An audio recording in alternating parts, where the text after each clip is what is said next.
Hello, and you are listening to Eco-Justice Radio. We present environmental and climate stories from a social justice frame.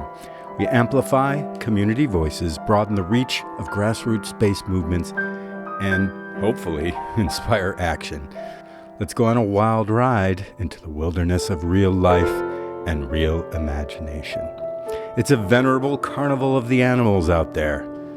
If you put your ear to the ground, you can hear them coming.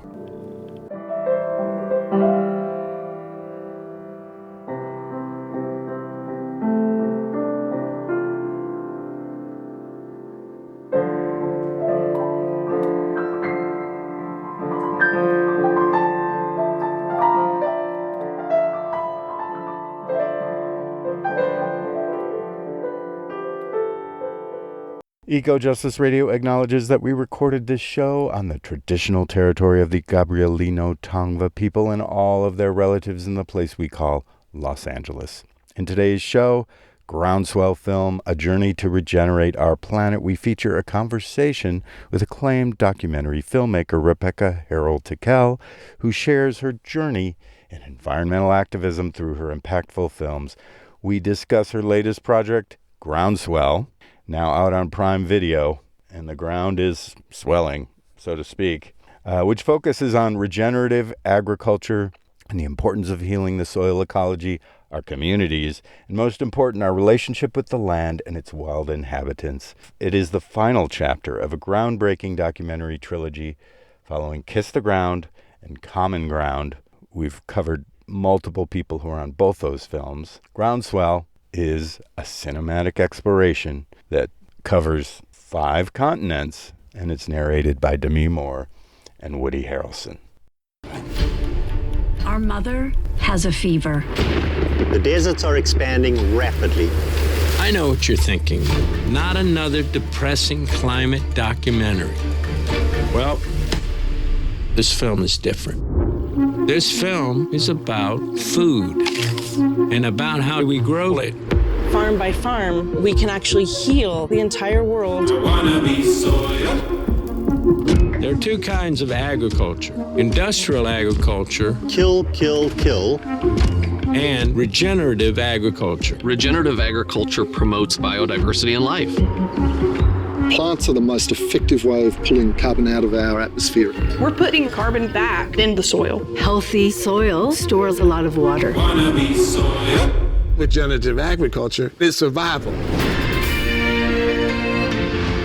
Across the world, grassroots efforts fighting to regenerate land are gaining momentum. What was here before was dust, and what you see now is a verdant oasis. It's a miracle. In different countries, all of this restoration is happening. Can the regenerative model feed the world? Of course it can. The answer to so many of our problems is in the ground beneath our feet. Saving our soils, our climate, and our future begins with regeneration. I have 3 daughters, so I'm going to keep up that fight. We see that there is hope. Regenerative agriculture has grown to 250 million acres globally. And what do they call this movement that's spreading across the globe? They call it Groundswell. So, welcome, Rebecca Harrell Tickell, to Eco-Justice Radio. Thank you, Jack. I'm so excited to be talking to you today. Yeah, it's really great to have you here. Rebecca Harrell Tickell is an accomplished documentary filmmaker, director, producer, writer whose award-winning short and feature films have made a critical impact in environmental activism domestically and globally, all around the world. Along with Josh Tickell, they've partnered with actors, politicians, environmental leaders over the past decades to create films that have seen by millions and have raised significant money and movement for environmental and social change. We thank you for that. We actually met when you premiered your film, The Big Fix, in Los Angeles. It was a personal documentary that examined the April 2010 oil spill in the Gulf of Mexico following the sinking of the Deepwater Horizon oil rig. What a mess that is, that continues to give back and give back and give back. You've come a long way since then, and just having premiered Groundswell, the third film on the road to regenerative agriculture. Before we get into that, can you tell us, based on the arc of your career, what is your theory of change? In activism circles, we talk about this, like the big picture. How do we get from here? There's a lot of messes out there. We've got political problems. We've got all kinds of financial obstacles. How do we get from here to wherever we need to go to change this world we live in? I have been able to witness this firsthand now a couple of times with my films with different movements. At first, it was the energy efficiency, carbon reduction, alternative energy movement. And I watched a movement sort of rise and then what's sort of become of that movement. And then there was a shift in focus to regeneration, which thank God I needed to do after making The Big Fix because I was so sick from being exposed to all of the oil and chemical dispersant in the Gulf of Mexico while filming that movie that I honestly don't know if I hadn't shifted the focus of our career to regeneration, if I would even be able to be on this call with you today because of, looking through the lens of all of the environmental harm. I ended up putting myself out on the front lines and experiencing firsthand and witnessing within my own body what that is. And so it was a really smart choice to make a shift from focusing on the problem, which I could spend a lifetime or many lifetimes doing, into focusing on what's the path forward. Because underneath all of it, it's been how do we heal the planet? And I think there is a theory, my theory of change when it comes to that, and having witnessed it, I have two theories. One, carrot and stick, period. You need the carrot, you need the motivation, and you need the stick. You need to have the contrast. People need a little bit of force, like a little shove to do the right thing, and then they need the vision of where to go. And so that's one. And the other is top down, bottom up, middle out. It's all hands on deck. That's why the name of our movie is Groundswell. Because it's a movement. It takes many people, many hands make light work. Literally, when you have a new agreement, when you have that many people all in an alignment around a vision forward, and you reach that tipping point, and we're saying, the Malcolm Gladwell theory of change, 10% tipping point, then it creates an unstoppable momentum. And so that is our goal with Groundswell. We've witnessed it before with previous films that were not just movies, but they were movements. What can happen? And it's taken us a bit to kind of set our sights on what that trajectory is. And I really do believe that it's actually 2 decades of filmmaking and environmental documentaries. I truly believe that all of those 20 plus films that we made led us, they were teaching us how to tell this story. Because as far as I'm concerned, the story of regeneration is the most important story that we can tell today. And storytelling shapes our world. That's our history right there through stories. That's how, borders get created. That's how wars get started. That's how wars get ended. Through telling the story of regeneration and reaching that tipping point of people, I truly believe that we can align on a path forward to stabilize the climate and to heal ourselves. That's my theory of change. Let's all get on board. I love that. And I've been following along on my own path as former leader of the biodiesel co-op of Los Angeles and driving, trying to create alternative to the fossil fuel harsh reality. I kind of miss those days. My code was dolphin. I don't know. Like I had to go to like a locker and somewhere in Venice and like sneak in and had to like do the thing just to get my veggie oil to put in the car. It was so fun. Fun. And that led me here. It's like, thank God for veggie oil. Thank God for biodiesel. The whole commitment behind that movement was the same thing today, which is how can we heal? How can we heal the soil? How can we heal the planet and our air and our bodies? So I feel like that led us to this conversation. Well, there's a lot of healing to do. So you've got final chapter in the trilogy. We'll see if you stick to that final because we got still a lot of work to do. But Kiss the Ground, Common Ground, and Groundswell, 3 films sort of following this path of educating people about healthy soil. I used to think soil, dirt, was not something that creates a buzz around Beverly Hills. But when I was at I missed the premiere that you had in Beverly Hills or whatever, West Hollywood, about a week ago, but I was at the Common Ground one in 2024, and I was just amazed at the array of entertainment and environmental luminaries taking up the issue, stepping up.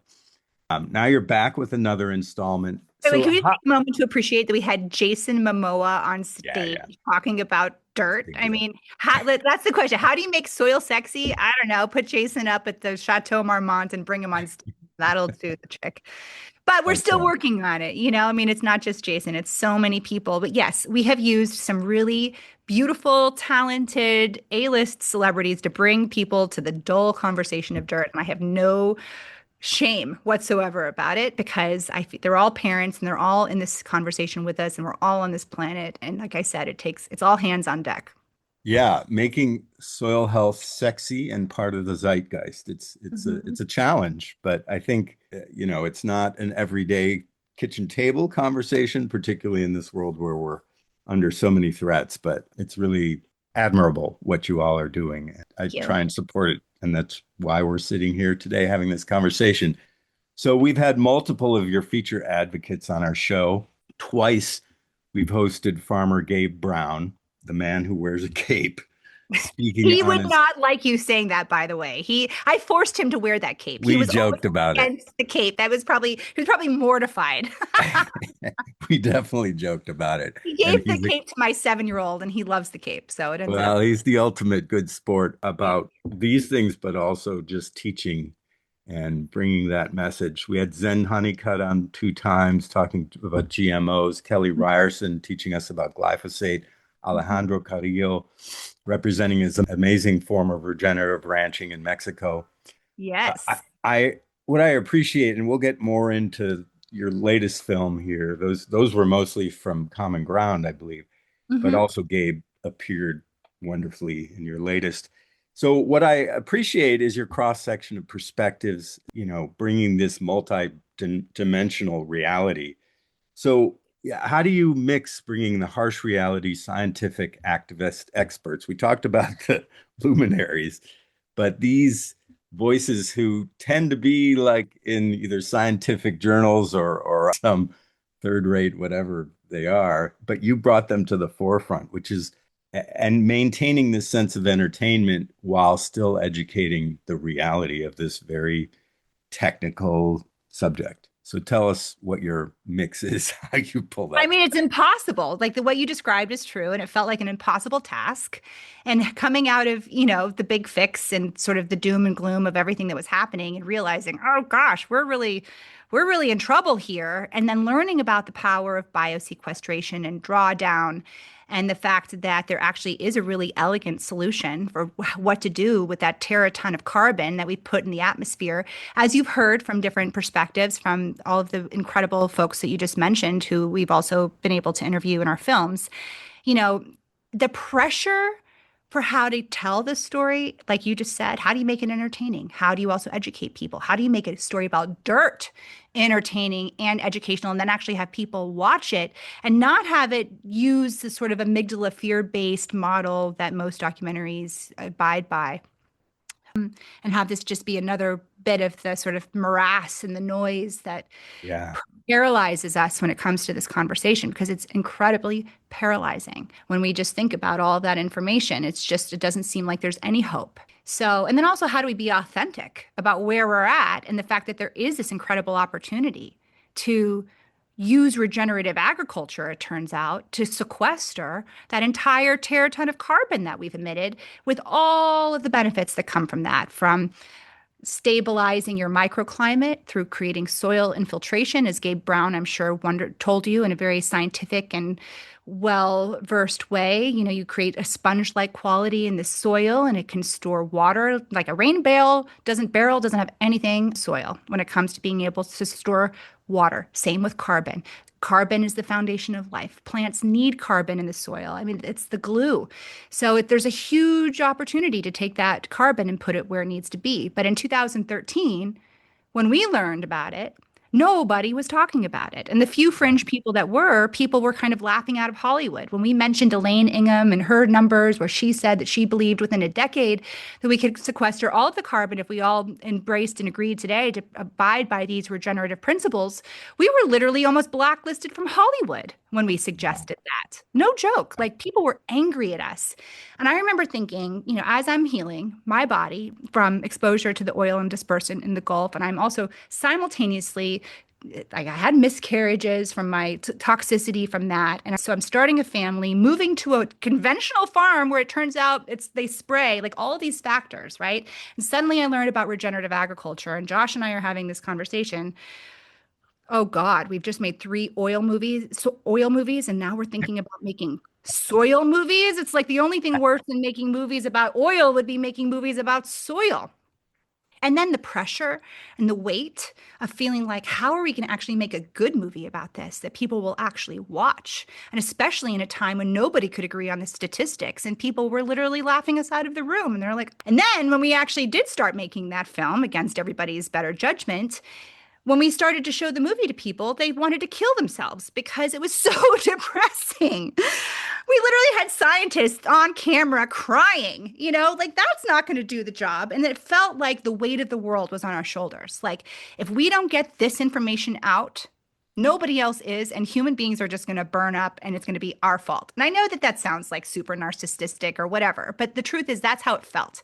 It felt like we were sitting on this information and time was passing, and we had to get it into the mainstream and out of our little hands as soon as possible, because there was a small group of people that were very passionate about it at that time, but they were not being listened to by anyone. And the major through line has been, use a recycled bag and a paper straw, and we're going to get buy your Tesla and we'll get our way through this. But that does nothing about the teraton of carbon in the atmosphere or anything to stabilize the climate. Let's be real. Yep.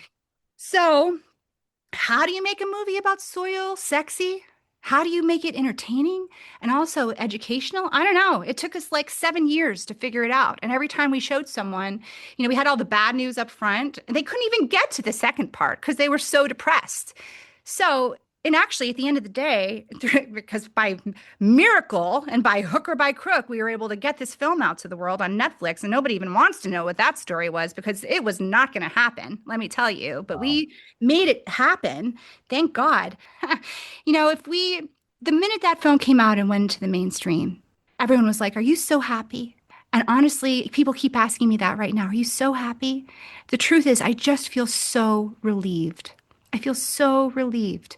When Kiss the Ground came out and LA Times said, one day in 20 years, you'll look back and thank directors Josh and Rebecca Tickell for giving you hope during a dark time. Like, I couldn't even feel it. All I could feel was, thank God we're getting this message out there so that we can carry this message together, so that we can do this together, because we have to reach that tipping point. So for me, it was a 7-year puzzle for us to figure out how to make Kiss the Ground. It took a lot of people telling us and kicking us out of rooms and tons of rejection. And, when we finally got it out, then of course we finally get the film almost done, and then COVID happens and the world shut down. It was like every single thing was doomed. Netflix turned it down. It took Leonardo DiCaprio and Laura Dern threatening to go cough on Ted Sarandos, the head of Netflix, during week 1 of lockdown. They said, if you don't take Kiss the Ground, we're going to come over to your house and cough on you. And a week later, we got a call from the buyer at Netflix who called us up and said, we'd love to take your film. We love movies about renewable energy. Just so you know, Kiss the Ground has nothing to do with renewable energy. Went on to be one of the top environmental films on Netflix. And so there was no logic, there was no reason, and there shouldn't be a movie that's like entertaining about soil. And when people watch the film, sometimes we get criticized for putting celebrities like Woody Harrelson and, Jason Momoa and Rosario Dawson in the movie. But you know what? They wouldn't be writing the article if they hadn't been in the movie. Exactly.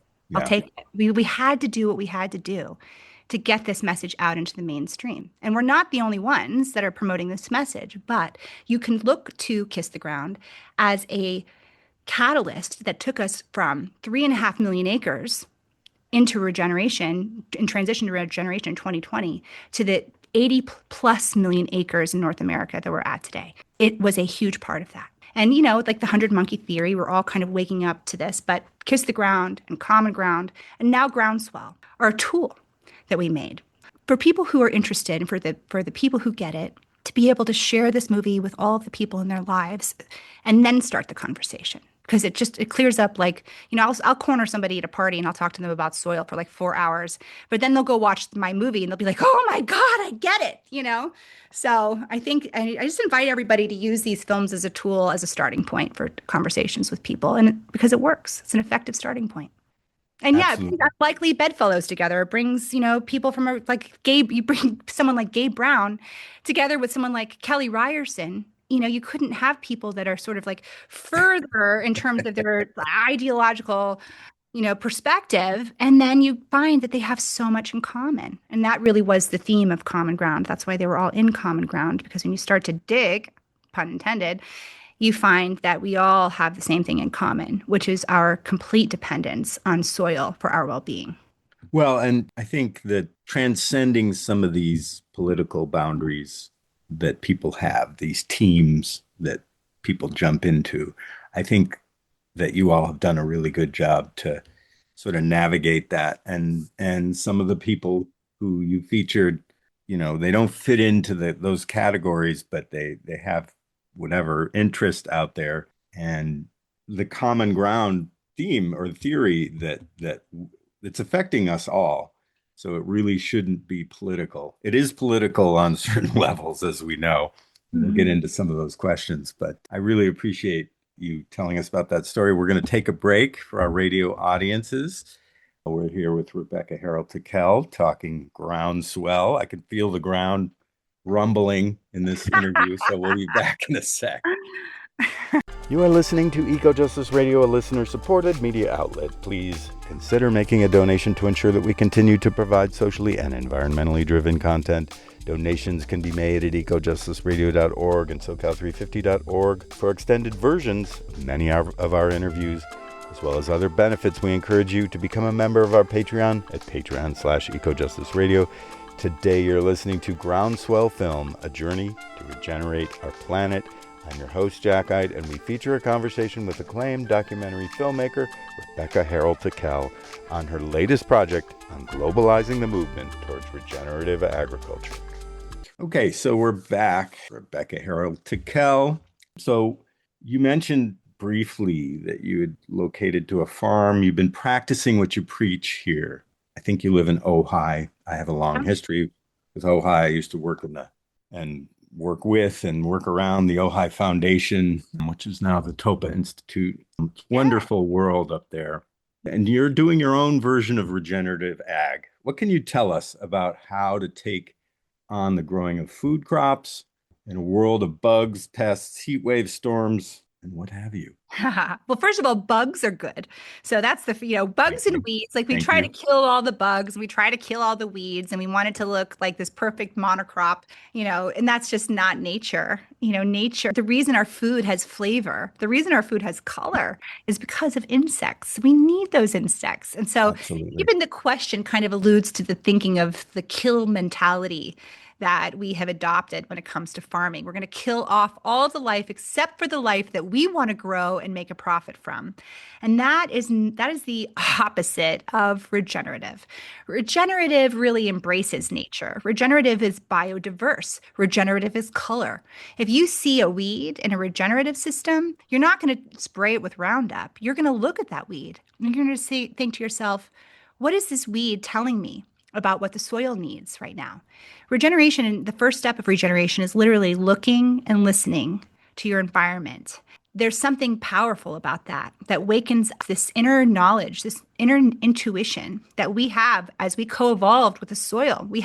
We're remembering how to coexist in nature right now. It's a remembering. And this is also a moment where we're transitioning from the age of extraction into the age of regeneration. So here on my little farm, the first thing, it's a 5-acre former conventional avocado farm. And when we got here, it was completely compacted and dead, except for the avocado trees that were propped up by chemical inputs and fertilizers. And so it took us 2 years to even grow those first weeds. It was so dead. It was so dry. It was so hard. And so we stopped spraying, and then we started learning at the same time about these regenerative principles. And the thing about these principles is that you can apply them anywhere. They're very basic. They're very simple, and then these practices, even though they're the same wherever you go, they're also very unique. Because the number one rule is farming in context. So you want to grow food that makes sense for where you live. So here we were coming into Ojai, California on a conventional avocado farm. That did not make any sense whatsoever, especially during a time when California was drying up. We were like in the middle of the beginning of this huge drought. And where we live, Lake Casitas was getting lower and lower and lower. So step one, okay, then step two is keep mama covered at all times. If you talk to a regenerative farmer, or as Gabe Brown probably told you, keep mama covered. So you have to have plants growing at all times. So this idea of like hardscaping our way out of fire is insane. You don't want to kill the life in your soil. You need to keep your soil alive like a living sponge. Water and hydration is what prevents drought, flooding. I mean, you need water in the soil, infiltration in the soil to be able to prevent a flood. You want to attract the gentle rains. All of these practices and principles are designed to do that, to keep it hydrated. We are dehydrated right now globally. We are dehydrating. We are losing 2/3 of the world's topsoil. 1/3 of the planet we have desertified and completely dehydrated through these conventional practices of spraying, monocrop, tillage, growing foods that make zero sense in the context of where we're growing the food, pulling up all the water from our aquifers, draining them out, the land subsidence. Basically, it leaves farmers with a 5 times higher suicide rate and left completely in debt to the banks that require them to spray these chemicals. So here, in our little regenerative farm, and farmers all around the world are learning that we need to keep the ground covered to keep it hydrated. You need a living root in the soil at all times. Those roots keep the soil from running off. That's what happened in Montecito. All those fires came through, and flooding came through, and so many people died. It's because there were no roots in the soil. Animal integration is a huge part of it. Animals are natural. They co-evolved in our landscape. You need animals. Cows have been made to be these horrible creatures that are causing climate change. So many people probably know this by now. Hopefully, it's not the cow, it's the how. It's how we're managing the cows. They're either going to be sequestering carbon into soil, or they're going to be emitting greenhouse gases in confinement. So animal integration is a big part of it. Also, taking care of all of the people who are managing the land. As I'm out there with my feet and hands in the soil, it's a symbiotic relationship between me and this environment. That's one of healing. It's one that I needed to heal from my exposure to chemicals. It has been healing me. I've been learning about regeneration. Regeneration is when the soil heals, when our bodies heal, and as a result, these microclimates heal. How do we feed the world? We feed our communities. How do we heal the world? We regenerate one community at a time. That's how we do it. And that's what I witnessed traveling around the world, making groundswells, people just like me, taking barren, compacted, dead land and being creative and listening and using these principles to bring that land back to life and to become stewards of the soil, which contains more life in a teaspoon than human beings on Earth. It's the most magical connection, and everybody can play a role in that. You don't have to have a huge 5-acre farm, or you don't even have to have a backyard. You can support the farmers in your community who are taking care of that soil. We depend on that soil. And so that's what I'm doing every day. I'm learning and I'm listening and I'm creating a food forest. And my little land here is its own microclimate. It's 10 degrees cooler here than it is in the rest of Ojai in the summer. It's warmer in the winter. My trees don't freeze because I have a multi-layer, diverse species of trees and that are all different heights. And I'm not so worried about the bugs because I know that my soil is going to move the nutrients around from the different trees to be able to protect the ones that are on the outside and most vulnerable. It's so simple if we just start to look and listen, if we're willing to have an open mind. And that's what I'm learning. And that as a result, my land is lush and green and hydrated. The soil, it's bouncy. It's like a spring. You stand on it and you can kind of bounce up and down. It's like I'm watching the miracle of life regenerate here on this farm. I'm feeding my family from it and my community.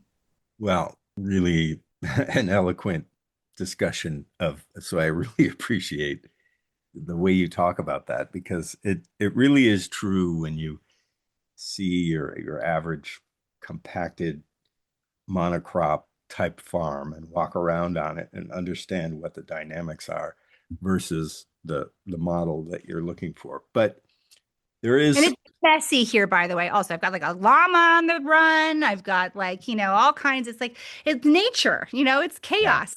I love it. It's the best. And then also in our barn, instead of having like all the animals or the food, that's where we actually make our movies, is in the barn. So our barn is actually our movie studio. And we've made, I don't even know how many films there now. Well, that's really cool. So the question we always get from people, your practitioners, you referenced cattle and animal agriculture. Yes, getting hooved animals back onto our prairies and grasslands without totally stripping them of vegetation can really serve to improve that grassland habitat. But this lack of density, we've got these cattle producers, these concentrated animal feeding operations, and will our meat eaters have enough steak if we take all those CAFOs, these you drive up the 5 freeway towards the Bay Area and you always come up to the point where you can barely breathe because of the smell of it. If we take those away, and we'll get more into the vegetarian version, which is what I subscribe to. But there's a lot of people who say there's no way, if every cattle is treated like it matters, which is exactly what should happen, that we'll have enough to eat. What do you think about that? I mean, I sometimes I offend people when I talk about this, and I don't want to. I don't want to first of all, I don't want to tell anybody what to eat. That's the right that everyone has. My framing always comes from what's best for the soil these days.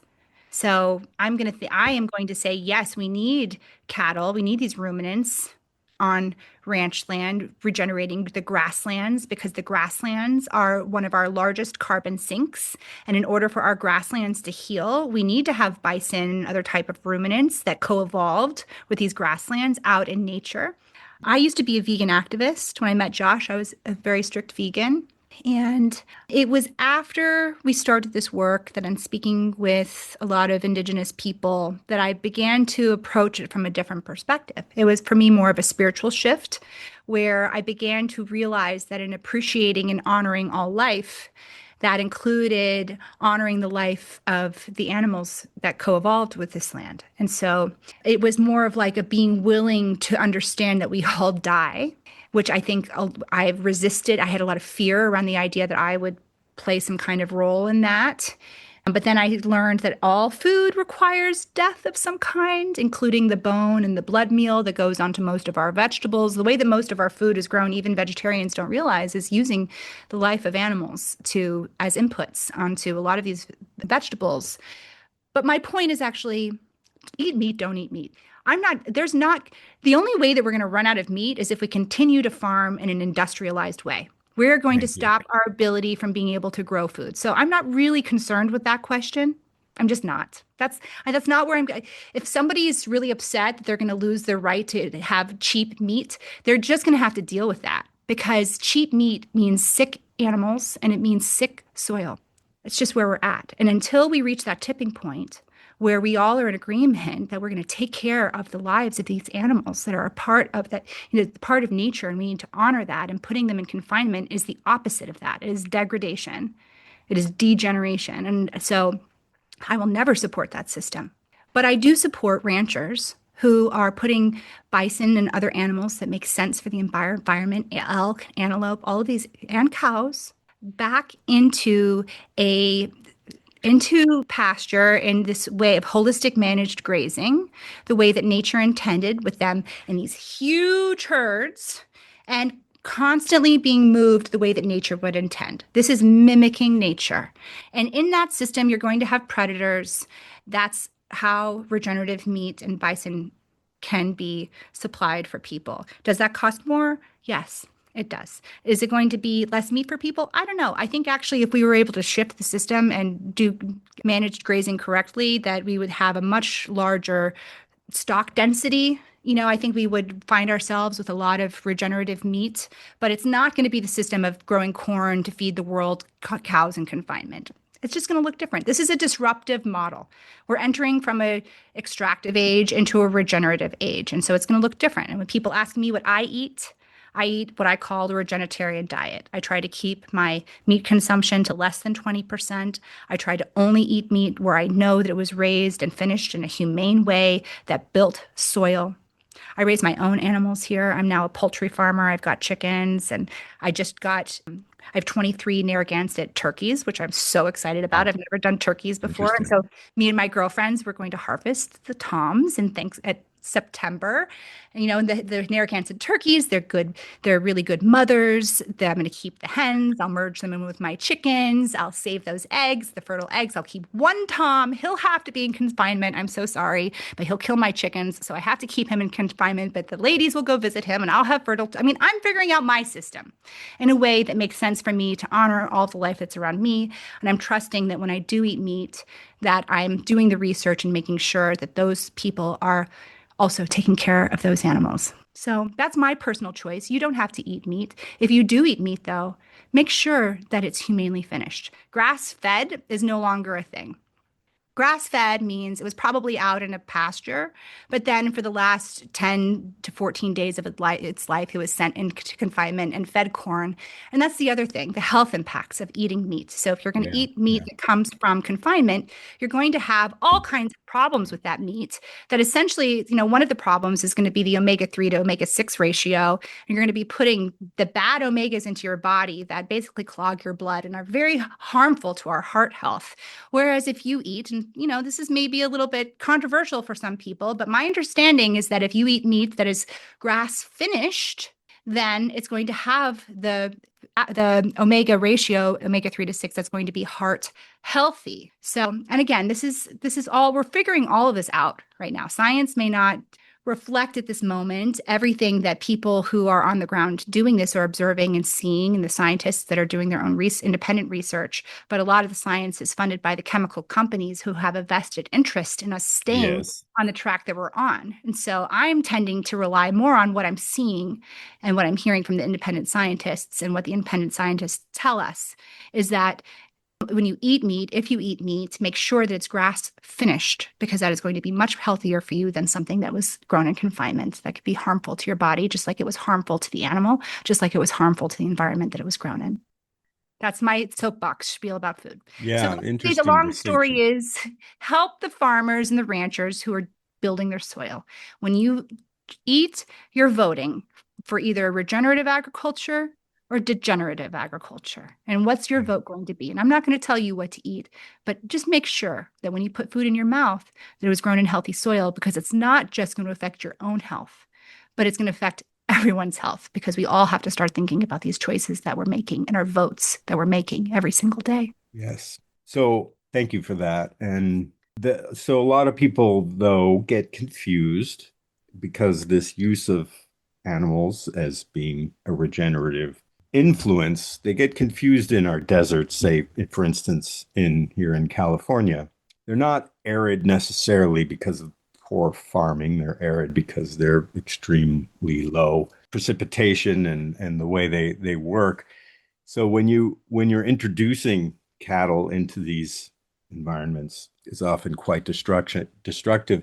In the Los Padres National Forest nearby where you're at, the cattle are grazing up on the hillsides, but they head for, like me, I look for the little stream to go swim in the pools, and the cattle find them too and are really destructive. So there's certain places where cattle are appropriate, but not everywhere. I wouldn't say that that's farming in context. With that, whoever's putting the cattle in the forest is not following the practices of regeneration. Yeah. That's not where cattle belong. Cattle co-evolved in grasses. That's what they don't belong in forests. We have to start thinking about, what did nature look like before we came in and decided that we knew better? How about we go and we examine that first? But we can't just examine it through the lens of how was it before. Let's get back to that. That would be nice. The issue is we also have the added problem of a gigaton of carbon in our atmosphere. So it adds we're in a bit of a pressure cooker when it comes to this. And we have to also consider that our climatological zones are changing. So it might not our landscape might not even be able to mimic what was there before at this point. Absolutely. So there's going to be some compromises and some innovation and some real creativity when it comes to how do we take the knowledge of indigenous wisdom and the way that we know to heal our soil with this new added concern of too much carbon in the atmosphere and the way that that's affecting our climate. Innovation. We're going to have to work together to regenerate our way back into balance to the degree that we can. Yes. Thank you for that distinction. We're going to take another break here. We'll be back. It's going to be way more hopeful after this, I promise. Well, because I want to get into all of the wonderful things. Unfortunately, we don't have 2 hours to talk with you, but we'll try and cover some of the. Yeah, I have one more tough question. Oh, good. Get back. Okay, this is going to be awesome. Bring it on. Let's do this, Zach. We'll be back shortly. Thank you, Rebecca Harrell Tickell. Hey listeners, quick break here. We hope that you're enjoying Eco Justice Radio. Stay connected by subscribing to Eco Justice Radio on all major podcast apps, and visit our website, ecojusticeradio.org, to check out previous shows and guests and get connected with us on social media. Today you're listening to Groundswell Film, A Journey to Regenerate Our Planet. I'm your host, Jack Eidt, and we feature a conversation with acclaimed documentary filmmaker Rebecca Harrell Tickell. So I like your global focus in this latest film to get beyond these ag monopolies that the U.S. is mired in.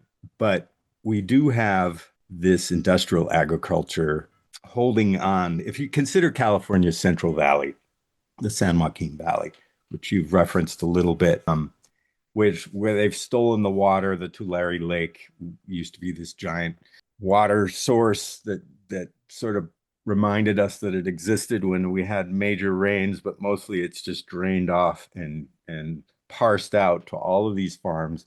That is what many call the breadbasket, fruits and vegetables, almonds, lots of things that may be good, maybe aren't good.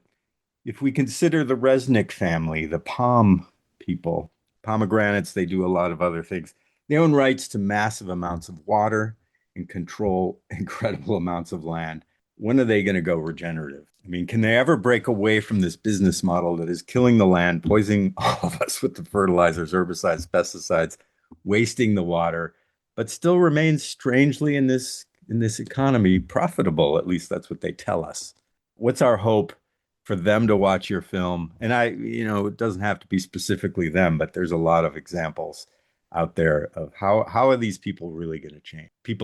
I have stories I can't share publicly about what happens sometimes with our films and the hands that they get into and the private conversations that happen behind the scenes with major people, like people whose names might rhyme with Bates, for instance. And it's interesting, and it does. Sounds like Bill Gates to me. I didn't say anything. You didn't hear it from me. But no, these movies are getting to people. They are getting into the hand. Trust me. That's why I say that these films are tools. They're getting into the hands of the people who make these decisions. And what's interesting is, there's something in it for everyone. And if your business is extracting water from aquifers, guess what? There's only one way your business model is going to continue to make a profit. There's only one way. And that's through hydrating the soil, period. Yeah. So if you're in it to make money, guess what? The future is regeneration. If you're in it for climate change, then guess what? The future is regeneration. If you're in it for your own personal health because you care about what you put in your body and you want your food to be healthy for you, guess what? Your future is regeneration. That's the way forward. Over 90% of farmers who transition to regenerative agriculture from conventional agriculture see a profit within year one.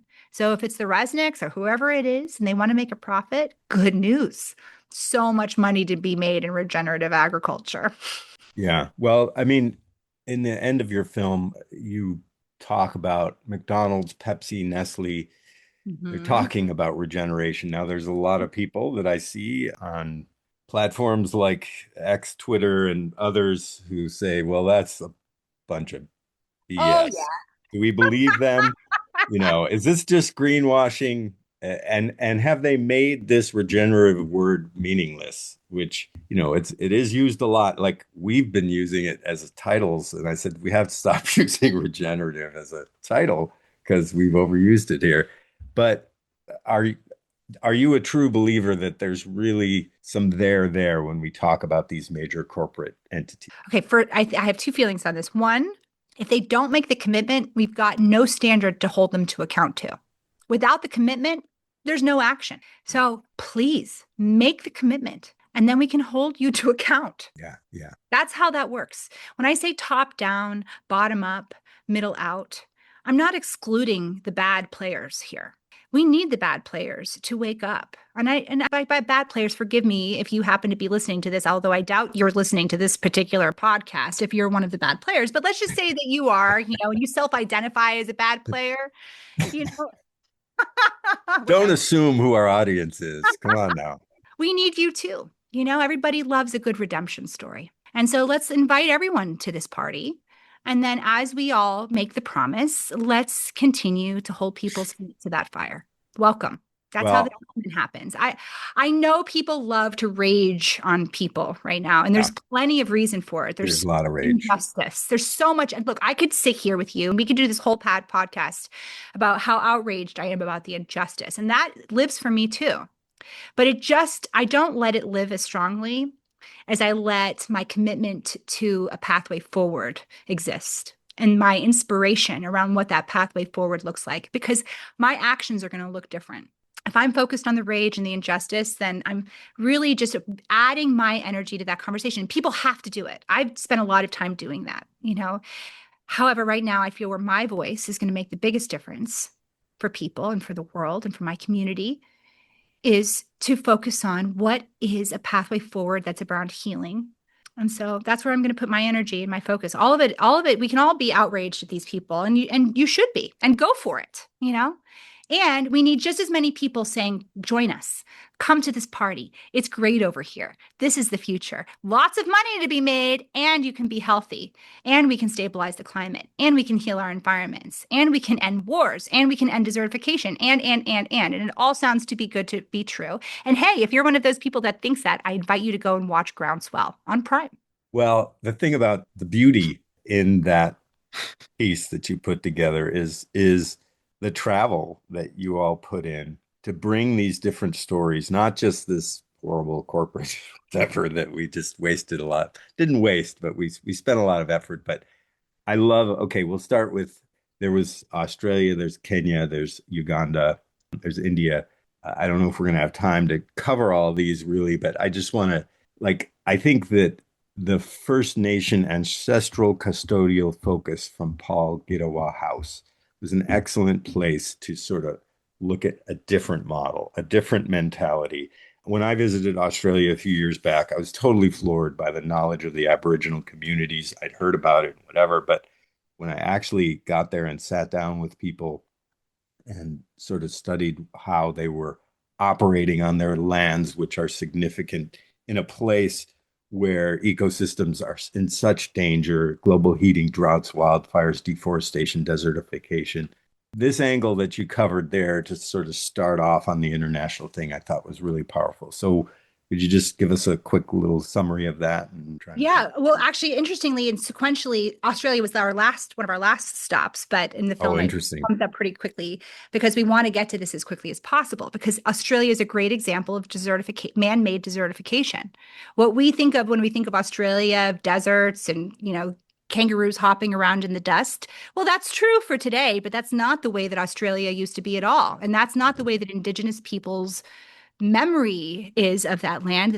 Doesn't match their stories. It doesn't match their records. And so it's a great example of what happens when we overgraze, when we overtill, and when we use degenerative industrialized farming practices, what it does to the landscape. It pushes away the rain. It kills the ability in the soil to be able to grow life. And so Australia is an incredible place to look because the memory of how to heal the land still exists. Right. And there's a real honor and love and respect for that that's being preserved by some incredible Indigenous leadership in Australia. And I think people are starting to pay attention because, for a lot of reasons, but one of those reasons is that it's not profitable for Australia to dry up and burn up and overheat. And so there is an impetus for people who maybe before wouldn't have been so interested to now start to listen, because they're realizing that we cannot. Australia is a perfect example of what desertification looks like and also what regeneration can look like. And it's happening on a large scale in Australia, people bringing the land back to life. And it's using these Indigenous principles to do it. And so we traveled all around the world with our kids. We had our 7 and 10-year-old who are now 9 and 12. And we went to Australia. We went to 5 continents. And everywhere we went, it was the same story. Different region, same story of extraction, conventional extraction through conventional agriculture, desertification, and then the consequences of that. Whether you're in India and you have whole communities of people who are dying of cancer and they're putting them on the cancer trains to treat them because they switched over to the green revolution model, and what that has done in reshaping India, and the flooding and the environmental changes that are happening there as a result of the loss of their topsoil and their living roots. And the memory, like for instance, in Kenya, same situation. You have companies coming in and making it illegal to sell. The law in Kenya is it's illegal to share your seeds. It's illegal, with a $5,000 fine and jail time. People in Kenya can't afford that. The seeds of their culture tell the story of their culture. It's agriculture. And these seeds are sacred. And now families can't even share the seeds that their grandmothers have passed down. And they're forced into conventional ag, growing food that they can't eat. It's a crazy thing when you see a farmer growing corn that they can't eat in their backyard, whereas they used to be growing all the food that told the history of their culture and their family that they could eat. And that's how do you feed the world?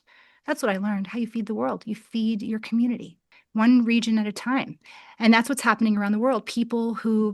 Refugees from Sudan, South Sudan, in northern Uganda. That was our first stop, was the refugee settlement, where people are building a food forest in the refugee settlement and feeding them. Yeah, I thought that was amazing.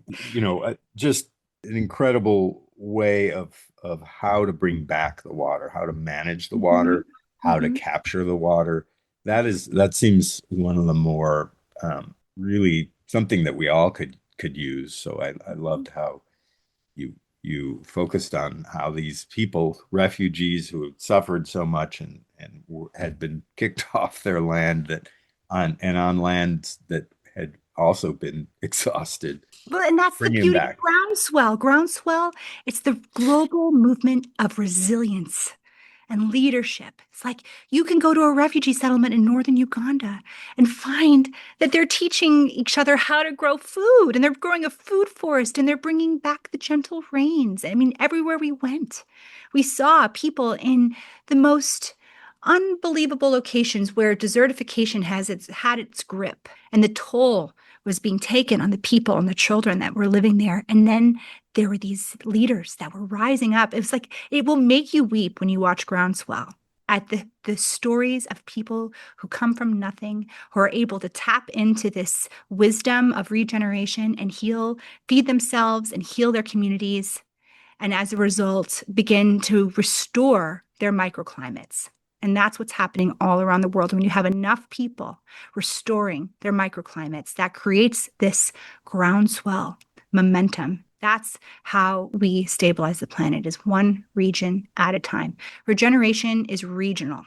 It's not a cookie cutter. You can't continue to, factory farm your way out of this. This is something that requires for people to come together within their unique environments to remember and to work together to heal. It's not, there's no one person that's going to outsmart and have enough money. I mean, I don't know, maybe somebody can get on a rocket somewhere and go some other place, but I don't know what they're going to do after that. I keep seeing these Starlinks going up into the sky, and I just keep thinking to myself, God, imagine if we took all that information and technology and those resources and we put that same kind of energy into healing our soil, what that could do. And that's still my vision. I think we will. I really do. I really think that we are witnessing at this moment, it's the line of demarcation because there's enough in it for everyone to be able to make this shift. So, and I think the people who are making a profit are starting to realize that too. Well, I just came back from a month in Peru and really, I've lived quite a while in coffee growing areas in Guatemala and Honduras. And this concept of shade grown coffee has been, and it's not anything new. It's how we used to grow coffee. When I first experienced it in Guatemala, the coffee was the bottom with the story of multiple tall trees around it. But it wasn't a coffee plantation, it was a mix of cacao, of other banana type things, of native trees with birds all over the place. And this is how I first experienced in this amazing thing in the wilderness of Alta Verapaz, parts of Guatemala. But they've figured out how to industrially grow coffee that is not shade grown, And so you cover it down in Colombia, and in a really lovely piece that sort of brings this to light. Can you tell us about that experience? Yeah, so we go to Colombia and we learn that coffee, the way that it's conventionally grown, is incredibly destructive to the rainforest, and that it creates loss of habitat and such an alarming rate that if it continues at this rate, that we could potentially lose our ability to continue to grow coffee. I mean, there's a lot of issues with that. I'm sure like the most alarming thing for most people is the loss of habitat and not the fact that they're not going to be able to drink their coffee in the morning. But it's a real problem right now. Like coffee is facing extinction if we continue to go at the rate that we're going, not to mention all of the loss of life and habitat in these very precious rainforest ecosystems with unbelievable biodiversity and life and songbirds and insects and different types of foods that have grown there forever. So in Colombia, they have started doing regenerative coffee on these small shareholder farms. And what they've learned is that you can have almost at par biodiversity levels inside of a regenerative coffee farm as you can in untouched rainforest land. Think about that. You can grow food in rainforest and preserve the biodiversity levels without and save coffee, which is essentially what's happening right now. And I am personally invested in coffee. I would like to have coffee to continue because I don't know if I can keep doing my work without it. But even more tragically, I want to save the life in those rainforests. We all rely on those rainforests for the air we breathe, for our water cycles. They're a critical part of our ability to continue life on Earth. And the good news is we don't have to lose coffee to be able to protect our rainforests. When done regeneratively and organically, coffee can be additive to the ecosystem and not destructive. And that is what we show in the film is and not only that, it can bring peace to the region where when you have extraction, there becomes fierce competition. But when you have regeneration and you have people who are being paid for the food that's being grown and they understand that they get paid more because they protect life, that's how we save life. That's how we save rainforests. That's how we save coffee. That's how we save any crop that we're interested in protecting. But coffee right now is incredibly vulnerable, and there is incredible leadership happening right now all around the equator to preserve the rainforests and to figure out a way to grow food in a way that enhances that ecosystem and doesn't take away. And we show that in Groundswell. In fact, Groundswell, a lot of this conversation, we've been talking about the problems, but the truth is that Groundswell is an incredibly entertaining, uplifting, hopeful story of resilience that doesn't just educate you around the regeneration principles and practices. But I know that sounds really dull, but it's not. I promise you, it's really exciting. But it will, I will even assert, based on what I'm hearing from people, is that it will put you on some type of new path. It will open something up for you. For some people, it's literally changing their lives and altering their career trajectory. And for other people, it's just as simple as starting to make some very basic changes in what they eat and how they manage the land around themselves and who they support. I think we can all get on board with that. And that's the goal, is to be inspired by all of these people around us who are working to preserve the health of everyone. And that's what regeneration is. It's healing. We can all heal together. It's exciting. That's beautiful. So, couple questions just to wrap it up here. Yes. The what's next for you? So we said that's like the end of third. Maybe you're just going to take some time off and enjoy yourself. But what's Never. You know what? I can take time off when I'm dead. I've realized I thought I was gonna like slow down after this or something. No, no, no, no, no. I realized that this is my calling and I'm so lit up by it. And so I'm hearing it. I'm feeling it. there's so many stories to tell. We traveled, like I said, around the world with our kids, and so they also had cameras. And so what's coming next is a TV series for young people called Athena and Jedi Learn to Fix the Planet, and it's their road trip around getting typhoid, going to refugee settlements, going to the largest flooding in India, going into meeting Paul in Australia, like all of these things. Our kids were there and they filmed and they asked questions. And their show, I think, is actually even better than anything we've ever done. And it's also going to have a curriculum with each of those 12 episodes free for classrooms, because in schools right now, they're not really connecting the dots between climate change, which is a super scary topic for kids, with photosynthesis that they're all learning about in science class. Like there's no connection. So it's time to help adults, help teachers, help parents talk to young people about it in a way that's not totally paralyzing, that actually inspires them and lights them up, that gives them their future back and helps to build the world that we need to build for them. And then I have another show on women of regeneration. So I'm going to travel the world and meet all the women who are leading the way. Love it. Yeah. There's so many incredible stories to tell when it comes to regeneration. And so that for me, that's my life's purpose, is to continue to tell those stories and to continue to be inspired by what I learn, and then to take that information and to apply it to my own farm so that I can be a good steward of land here, and I can continue to learn, and I can continue to listen and feed my family and feed my community and do my part in storing carbon.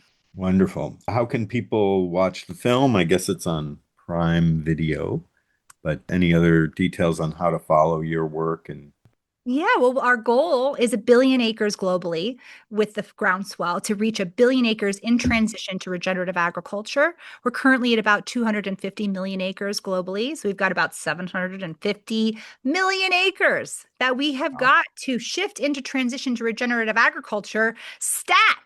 So join the Billion Acres campaign. You can go to 1billionacres.org and you can find your path and your role in that, whether you're a business owner or a teacher or a mom or just someone who eats food. Go to 1billionacres.org and sign up. Let's reach 1 billion acres together. Share, and first of all, watch Groundswell on Prime, and then share the trailer with everyone you know. This really is, like, for it to be a groundswell, that means each one of us has a role to play in sharing that message. We have a lot at stake here, so I invite for people to do that. You can also check me out. I'm Rebecca Tickell on Instagram and Rebecca Tickell on Facebook. I'd love to engage with you. We're all in this together. We all have a role to play, and I'm just so grateful to be here for, let's see, how many years later? We started in 2013, 13 years after I learned about regenerative agriculture. It is like the most inspirational thing I could ever possibly imagine to have played some small role in what I'm seeing today. I took my kids for an acai bowl, and the women I had never met them. They were talking about regenerative agriculture.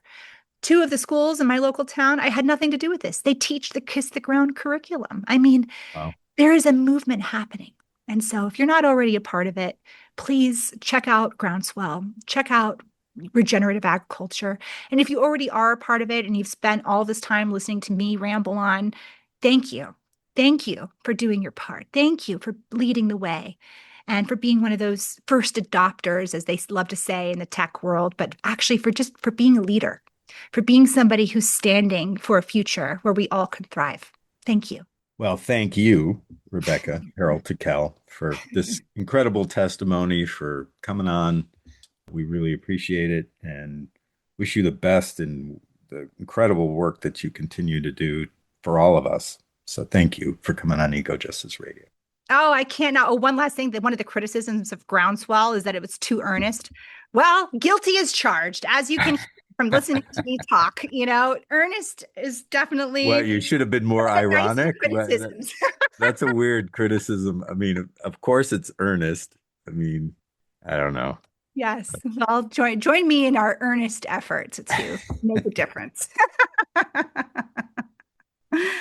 And thank you, Jack, for giving me this airtime and for letting me share what I love so much. Yes. Thank you to Rebecca Harrell Tickell, and thank you to our listeners for joining us. This has been Groundswell Film, a journey to regenerate our planet. For extended versions of our shows, become a member of our Patreon or visit our website at ecojusticeradio.org.